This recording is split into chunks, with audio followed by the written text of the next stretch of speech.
Hello students, welcome to our channel.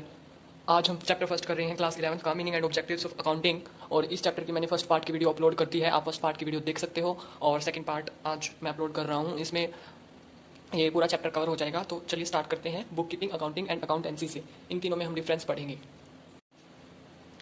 तो पहले students देख लेते हैं बुक कीपिंग क्या होता है। तो बुक कीपिंग क्या होता है? Book keeping is the art of bookkeeping is the art of recording in books of account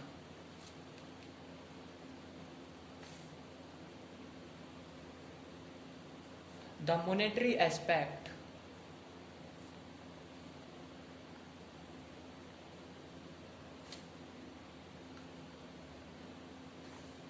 of commercial or financial transactions।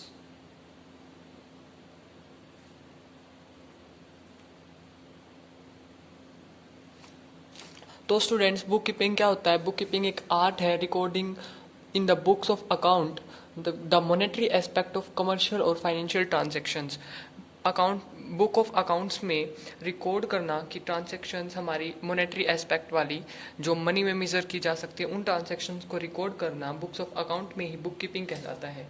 और फिर बुक कीपिंग के अगर हम बुक कीपिंग को देखते हैं हम, तो बुक कीपिंग में 4 एक्टिविटीज़ इंक्लूड होती हैं स्टूडेंट्स। 4 एक्टिविटीज़ कौन कौन सी होती हैं? फर्स्ट एक्टिविटी होती है identification of the transactions. Identification of the transactions mean students, हमें ये देखना है कि हमारी ट्रांजेक्शन्स किससे रिलेटेड है, हमारी ट्रांजेक्शन्स कैसे रिलेटेड है, परचेज से रिलेटेड है।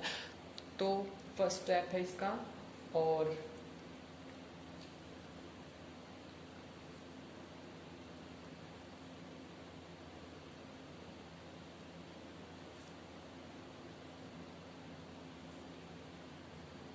फर्स्ट स्टेप इसका आइडेंटिफाइंग ट्रांजेक्शन है। सेकंड है measuring. Measuring the identified transactions. जो हमने ट्रांजेक्शन आइडेंटिफाई की है उसको हमें मीज़र करना है, उसको हमें मनी में मेज़र करना है। बिना मनी के कुछ भी रिजल्ट्स अच्छे नहीं दिखेंगे और वो हमें कुछ समझ में भी नहीं आएगा। तो फॉर एग्जांपल ले लेते हैं, जैसे हमने चेयर परचेज़ कर ली 10,000 की, तो हम ऐसे नहीं कह सकते। हमने 100 चेयर्स परचेज़ कर ली 10,000 में, तो हम ऐसे नहीं कह सकते 100 we have purchase 100 chairs only. No, we can't say this. हमें ये भी बताना पड़ेगा कि उसकी अमाउंट कितनी है, हमने कितने में उसे परचेज किया है। तो सेकंड यही है इसमें, मेजरिंग द आइडेंटिफाइड ट्रांजेक्शन।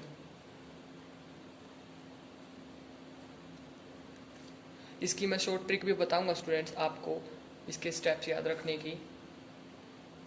फिर थर्ड है रिकॉर्डिंग द आइडेंटिफाइड ट्रांजेक्शन्स। अब हमने मीज़र तो कर लिया कि कितनी मनी में है, तो अब उसे हमें रिकॉर्ड भी करना है। रिकॉर्डिंग द आइडेंटिफाइड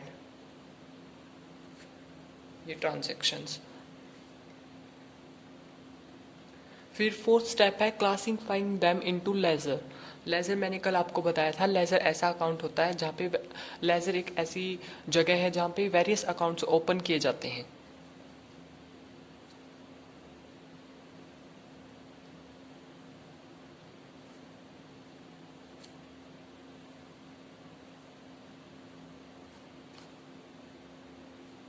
और जो बुक कीपिंग का फंक्शन होता है स्टूडेंट्स, ये रूटीन वर्क है, इसको क्लर्क करता है। Routine work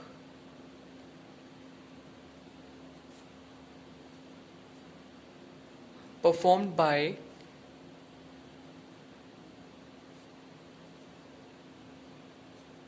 clerk. और हम इसे ये भी बोल सकते हैं कि एक क्लैरिकल नेचर का वर्क है।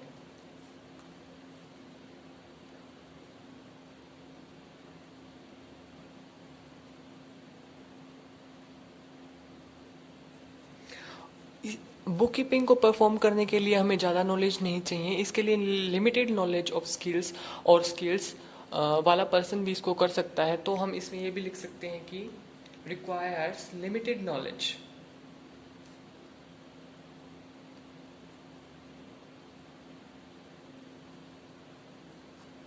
बुक कीपिंग से स्टूडेंट्स हमें डायरेक्ट समझ में आ रहा है, बुक कीपिंग मीन्स बुक रखना, अकाउंट्स की बुक्स ऑफ अकाउंट रखना, बुक मतलब जितनी भी हमारा सब कुछ रिकॉर्ड है हमें उसे बुक में रिकॉर्ड करना है। और आज के दिन ये सब रिप्लेस कर दिया है कंप्यूटर्स ने, तो बुक कीपिंग कंप्यूटर के द्वारा आज के टाइम पे की जा रही है। तो यही है स्टूडेंट्स बुक कीपिंग। और इसकी जो शॉर्ट ट्रिक मैंने आपको बोली थी, इन चारों को याद रखने के लिए आप ये याद रख सकते हैं IMRC। I means identification, M means measuring, R means recording and C means classifying। और क्लासिफिकेशन भी बोल सकते हैं हम। फिर बुक कीपिंग के बाद स्टूडेंट्स आता है अकाउंटिंग। इसके बाद आपको समझ में आ जाएगा बुक कीपिंग और अकाउंटिंग में मेन डिफरेंस क्या है। इन्होंने लिखा students accounting starts where book keeping ends. तो अकाउंटिंग में कुछ फर्दर स्टेप्स हैं बुक कीपिंग के भी आगे, 4 स्टेप्स यही रहेंगे स्टूडेंट्स ये वाले, और फिर आगे फर्दर हम और स्टेप्स भी पढ़ेंगे अकाउंटिंग में। तो ये इन्वॉल्व करती है summarising the classified transactions.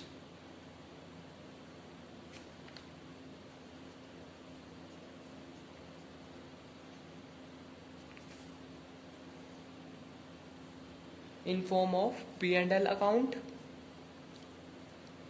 and balance sheet।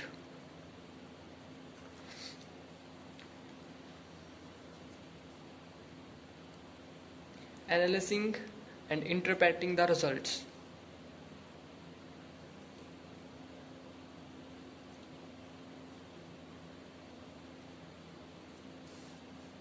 और फिर थर्ड है कम्युनिकेटिंग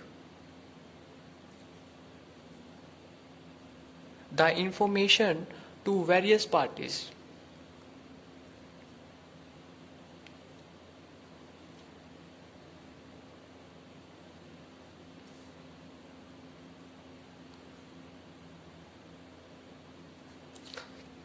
फिर स्टूडेंट्स हमने यहाँ तक का काम कर लिया, क्लासिफाई कर लिया हमने लेजर में। लेजर के बाद फिर हमको P&L अकाउंट बनाना है। P&L अकाउंट एक ऐसा अकाउंट होता है जिसमें हम अपनी एक्सपेंसेस और इनकम्स को रिकॉर्ड करते हैं और फिर ये देखते हैं कि हमें प्रॉफिट हुआ है या लॉस हुआ है। P&L अकाउंट से हमारा नेट प्रॉफिट या फिर नेट लॉस निकल के आता है और फिर हम बैलेंस शीट बनाते हैं स्टूडेंट्स। तो उसको समराइजिंग बोलते हैं इस प्रोसेस को, कि हम देखते हैं कि हमारा कितना एक्सपेंडिचर है, कितनी इनकम है। फिर analysing and interpreting the results, फिर हम रिजल्ट्स को देखते हैं and then communicating the information to various parties, और फिर उस इंफॉर्मेशन को वेरियस इंटरेस्टेड पार्टीज हैं उनके लिए उनके लिए हम अकाउंटिंग के हेल्प से इंफॉर्मेशन पहुंचाते हैं। तो हम बोल सकते हैं स्टूडेंट्स, तो अकाउंटेंट का वर्क है जो क्लर्क के वर्क से बियॉन्ड जाता है, मतलब उससे ज़्यादा होता है। तो हम इसमें IMRC में SAC भी इन्वॉल्व कर लेते हैं, तो ये हो जाता है अकाउंटिंग, और IMRC बुक कीपिंग। तो S means summarising, A means analysing and C means communicating. तो ये तो पूरी बन के ट्रिक बन जाती है IMRC SAC।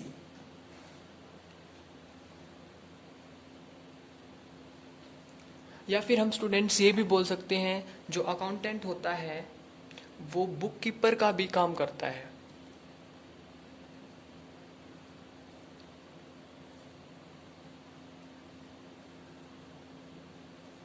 Accountants perform work of book keeper also. ठीक है स्टूडेंट्स, फिर इतना हो गया। फिर बुक कीपिंग और अकाउंटिंग अब हमें पता चल गया कि क्या होते हैं। फिर इनके बाद हम देखते हैं अकाउंटेंसी क्या होता है। हमारा अकाउंटेंसी क्या होता है?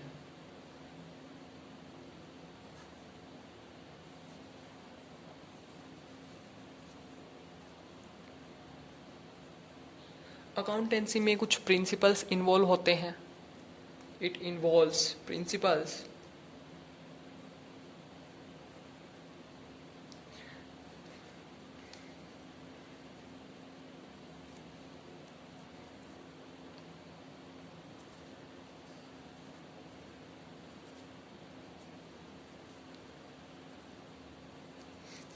तो अकाउंटेंसी में स्टूडेंट्स कुछ प्रिंसिपल्स इन्वॉल्व होते हैं जो कि हमारी अकाउंटिंग में अप्लाई किए जाते हैं। और हम ये भी बोल सकते हैं कि अकाउंटेंसी थ्योरी और प्रैक्टिस से रिलेटेड है। और अकाउंटेंसी ही हमें ये बताती है कि हमें कैसे बुक प्रिपेयर करनी है, कैसे हमें फाइनल अकाउंट बनाने हैं, कैसे हमें समराइजिंग करनी है। तो इन तीनों में आपका डिफरेंस स्टूडेंट्स क्लियर हो गया होगा। अब अगला टॉपिक करते हैं, टाइप्स और सब fields of accounting.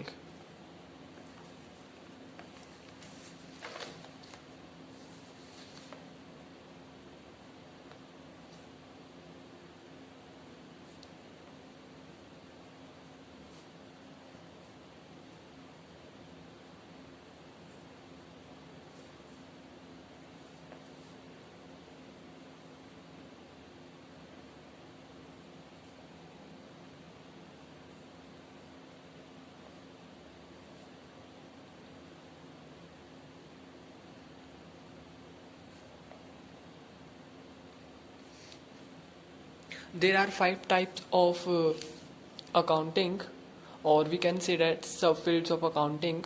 First is financial accounting, second is cost accounting, third is management accounting,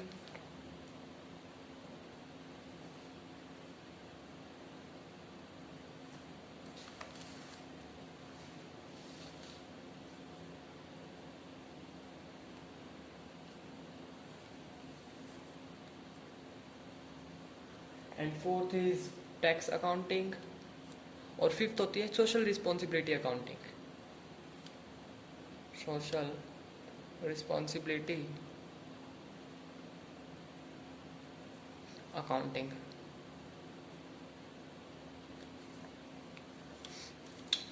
तो फर्स्ट सबफील्ड देखते हैं स्टूडेंट्स हम कि फाइनेंशियल अकाउंटिंग क्या होता है। Financial accounting, what is financial accounting? The main purpose of this branch is accounting is to record the business transactions in a systematic manner to explain the profit or loss of the accounting period. Financial accounting में students हम ये देखते हैं कि हमें financial year students बता दूं क्या होता है आपको। फाइनेंशियल ईयर वो ईयर होता है जो 1 अप्रैल से स्टार्ट होता है और 31 मार्च को एंड होता है। इसे फाइनेंशियल ईयर बोला जाता है स्टूडेंट्स। तो फाइनेंशियल ईयर में हमें जो प्रॉफिट और लॉस हुआ है वो देखते हैं हम फाइनेंशियल अकाउंटिंग के हेल्प से, और इसमें हम एक प्रॉफिट एंड लॉस अकाउंट बनाते हैं और बैलेंस शीट बनाते हैं। फिर सेकंड है स्टूडेंट्स कोस्ट अकाउंटिंग।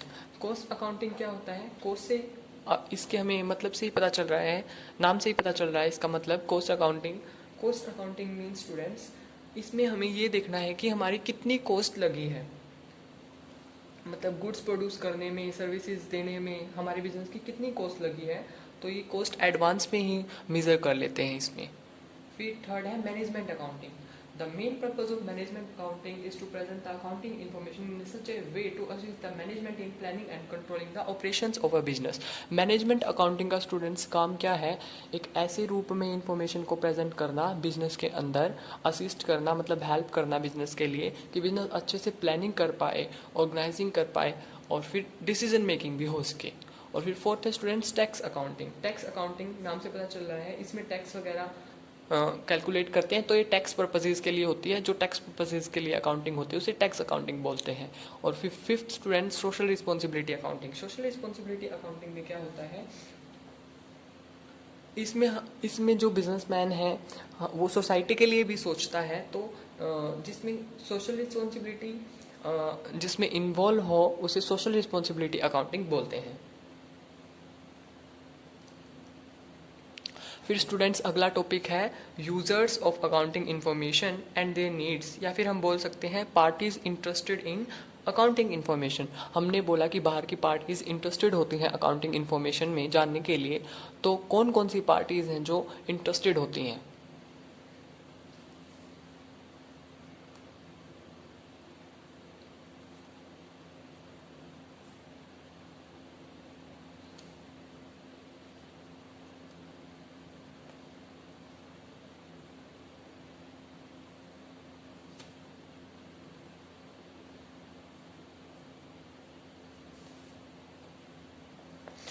पहले students internal users. Internal users means जो पर्सन्स डायरेक्ट इंटरेस्ट है जिसका बिजनेस में, या फिर हम बोल सकते हैं ओनर्स और मैनेजमेंट, मतलब जिनका खुद का बिजनेस है, वो भी अकाउंटिंग इन्फॉर्मेशन में इंटरेस्टेड होते हैं।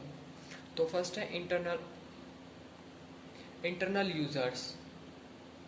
इंटरनल यूजर्स में कौन कौन होते हैं? ओनर्स और मैनेजमेंट।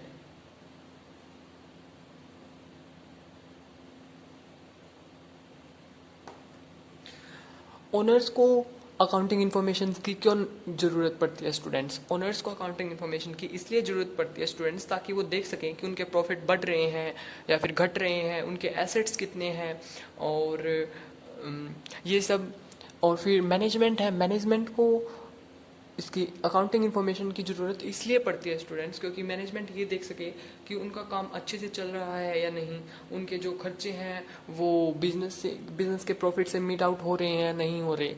तो इंटरनल यूज़र्स ये होते हैं। फिर सेकंड है स्टूडेंट्स एक्सटर्नल यूज़र्स। एक्सटर्नल से मतलब क्या है? बाहरी। एक्सटर्नल यूज़र्स मीन स्टूडेंट्स जो बाहर के लोग हैं।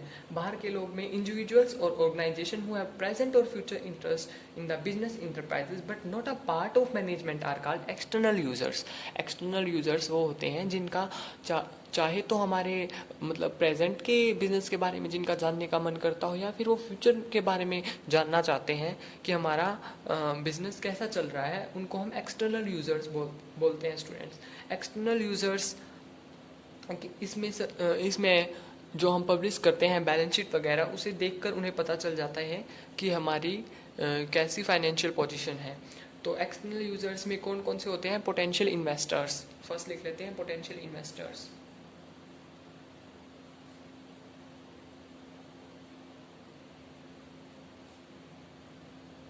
Second short term creditors.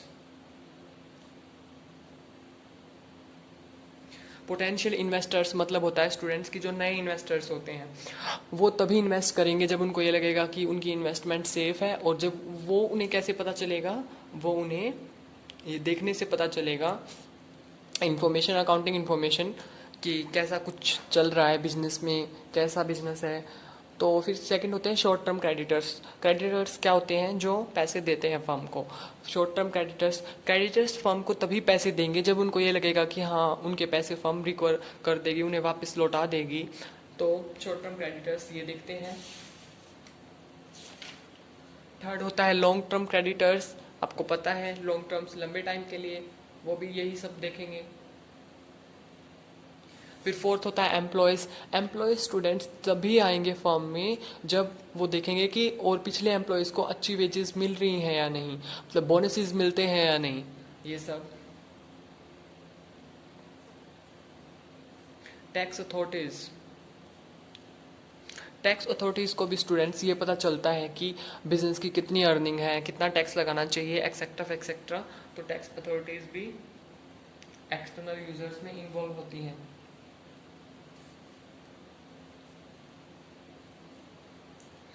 Public में हमारी पूरी पब्लिक इन्वॉल्व हो गई। और फिर सेवन्थ कंपिटिटर्स को अकाउंटिंग इन्फॉर्मेशन की क्यों ज़रूरत पड़ती है स्टूडेंट्स? कॉम्पिटिटर्स को अकाउंटिंग इन्फॉर्मेशन की इसलिए ज़रूरत पड़ती है ताकि वो उसे पढ़कर देख सकें और ये सोच सकें कि हमें क्या चीज़ अपनी स्ट्रेंथ करनी है, और हमारी क्या वीकनेस है उनके मुताबिक, मतलब उनके कंपैरिजन में। तो ये सब होता है students parties interested in accounting information. Next topic is advantages और यूजेस ऑफ अकाउंटिंग। ये मोस्ट इंपॉर्टेंट है स्टूडेंट्स इस चैप्टर के, advantages and limitations of accounting, कि हमें क्या ज़रूरत है अकाउंटिंग की और इसके फ़ायदे क्या है और इसके नुकसान क्या है। तो एडवांटेजेस देख लेते हैं अकाउंटिंग के पहले।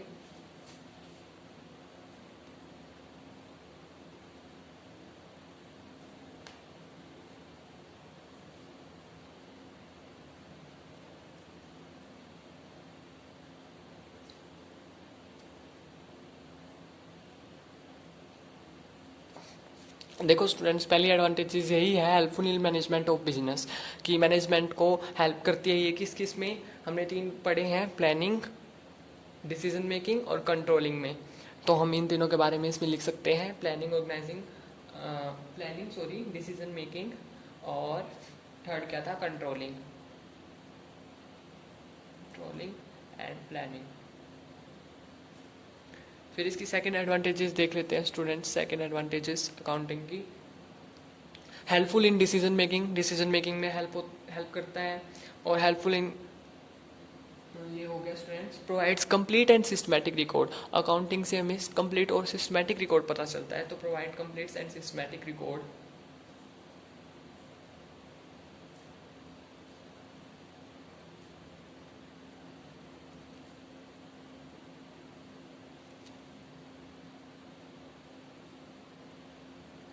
थर्ड है एनेबल्स कंपैरेटिव स्टडी।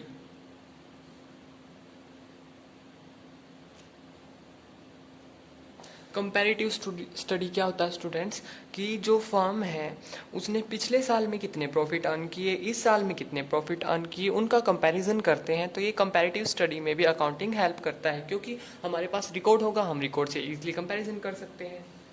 और फिर एविडेंस इन लीगल मैटर्स, ये भी इसकी अकाउंटिंग का एडवांटेजेस है। अगर कुछ लीगल मैटर्स हो जाते हैं, कोर्ट केस वगैरह, कई बार फॉर्म पे कोर्ट केस वगैरह ये हो जाते हैं, तो अकाउंटिंग की हेल्प से हम अपनी जो अकाउंटिंग हम उसको कोर्ट में एक एविडेंस के रूप में शो भी कर सकते हैं। तो एविडेंस इन लीगल मैटर्स।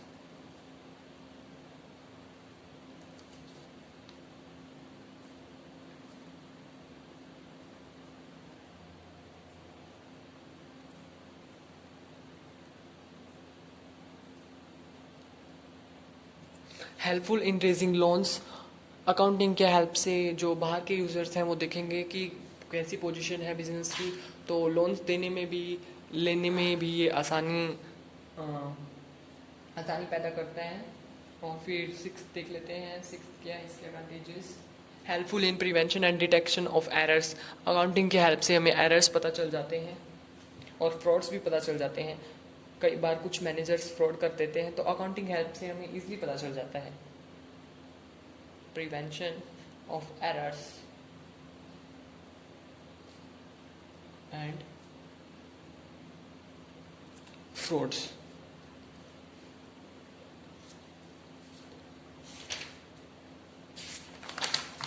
ये तो देखिए स्टूडेंट्स हमने एडवांटेजेस, अब देख लेते हैं हम लिमिटेशंस क्या है अकाउंटिंग की।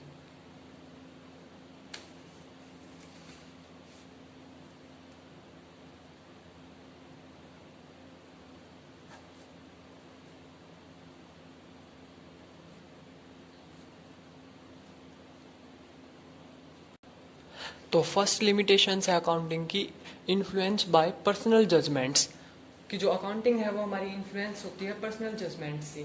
इसमें जो मैनेजर है जैसे, उसके पर्सनल जजमेंट के अकॉर्डिंग ही बाद में कुछ बनाए जाएंगे फिगर्स वगैरह, तो हम उसे एग्जैक्ट फिगर नहीं मान सकते, तो ये पर्सनल जजमेंट से इन्फ्लुएंस होती है। और सेकंड है based on accounting concept and conventions, accounting concept and convention students कुछ प्रिंसिपल्स और प्रिंसिपल्स होते हैं, तो इनको हम चैप्टर सेकंड में पढ़ेंगे डीप से। तो ये भी एक लिमिटेशन है, इसमें हमें बहुत से रूल फॉलो करने पड़ते हैं स्टूडेंट्स अकाउंटिंग में।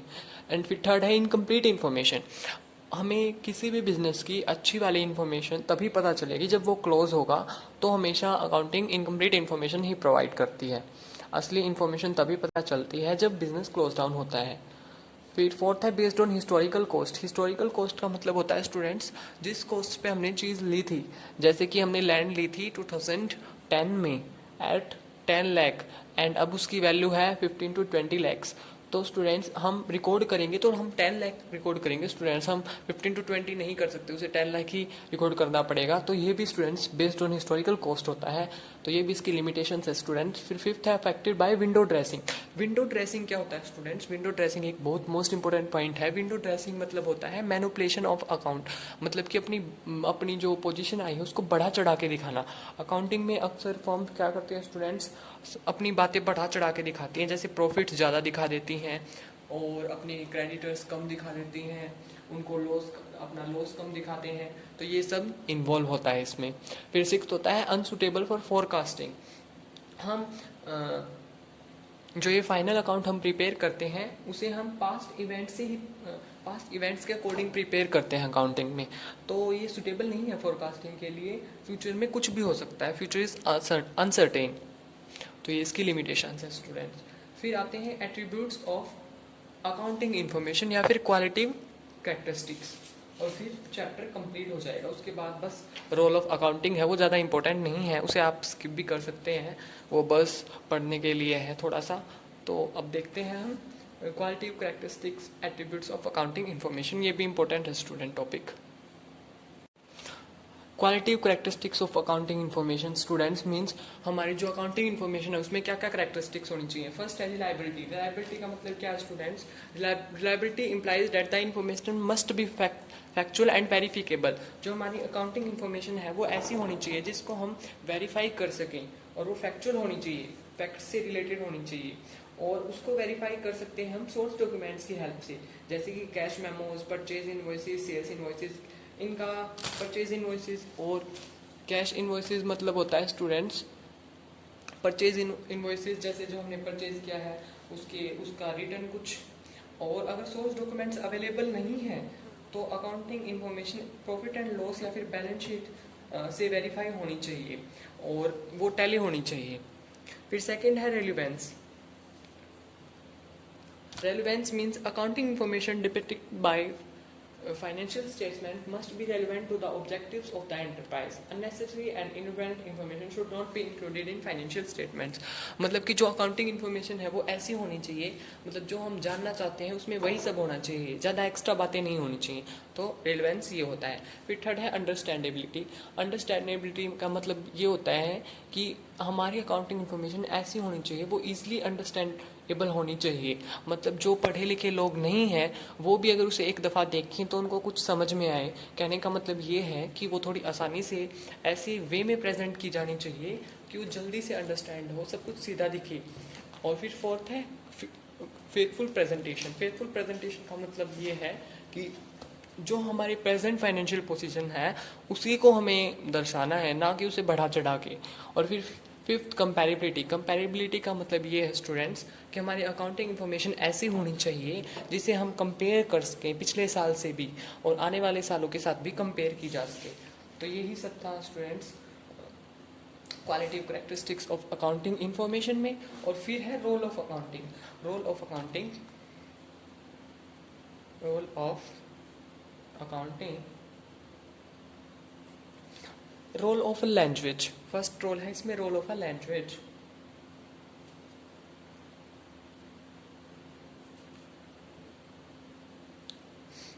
इसको हम बिजनेस की लैंग्वेज की तरह भी देखते हैं स्टूडेंट्स अकाउंटिंग को। सेकंड है रोल ऑफ हिस्टोरिकल रिकॉर्ड। इसमें हिस्टोरिकल रिकॉर्ड्स होता है, मैंने आपको बताया स्पेसिफाइड सम रूल्स होते हैं कुछ। फिर books of determining the net profit, इससे हमें नेट प्रॉफिट भी मिलता है। तो ये रोल है अकाउंटिंग के। लिख सकते हैं role of determining net profit,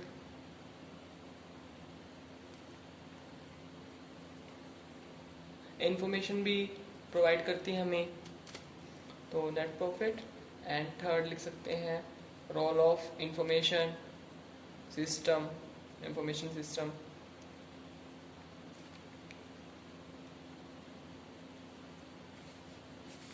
और रोल ऑफ सर्विस प्रोवाइडर भी कह सकते हैं हम, बिकॉज वेरियस हमें बहुत सारी क्वांटिटी फाइनेंशियल इंफॉर्मेशन प्रेजेंट की जाती है अकाउंट के द्वारा और जो कि हमें हेल्पफुल होती है।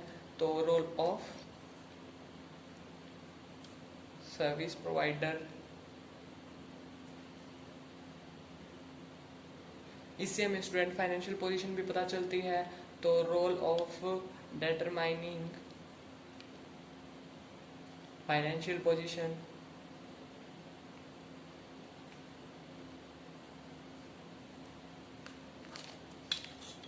तो ये स्टूडेंट्स हमारा चैप्टर फिनिश हो गया। ये थ्योरी बेस्ड चैप्टर था स्टूडेंट्स सारा, और ये हमने कवर कर लिया। अगर आपने फर्स्ट वीडियो नहीं देखी है तो फर्स्ट वीडियो तो ज़रूर देखें पहले, और फिर आपको चैप्टर आसानी से क्लियर हो जाएगा। और ये हमारा चैप्टर फिनिश। अगर आपको इस चैप्टर में कोई प्रॉब्लम हो तो आप डायरेक्ट कमेंट करके पूछ सकते हो, तुरंत आपका रिप्लाई किया जाएगा। और ये चैप्टर फिनिश हो गया। इसके कुछ वेरी शॉर्ट क्वेश्चन आंसर्स हैं और कुछ एमसीक्यूज़ वगैरह हैं, वो आप कर लेना स्टूडेंट्स। उन्हें पेपर के टाइम पे हम करेंगे सारे एमसीक्यूज़ दोबारा। तो अगली वीडियो में स्टूडेंट्स हम चैप्टर सेकंड स्टार्ट करेंगे, बेसिक अकाउंटिंग टर्म्स के अकाउंट में टर्म कौन कौन सी यूज़ होती हैं, या फिर कौन कौन सी टर्म्स ऐसी हैं जिनका हमें जो अकाउंट से रिलेटेड है। तो उसमें सेकंड चैप्टर में हमारे पास 26 अकाउंटिंग टर्म्स हैं, बहुत आसान है स्टूडेंट्स, आसानी से क्लियर हो जाएंगे आपकी। ठीक है स्टूडेंट्स, मिलते हैं अगले वीडियो में, टेक केयर, बाय बाय।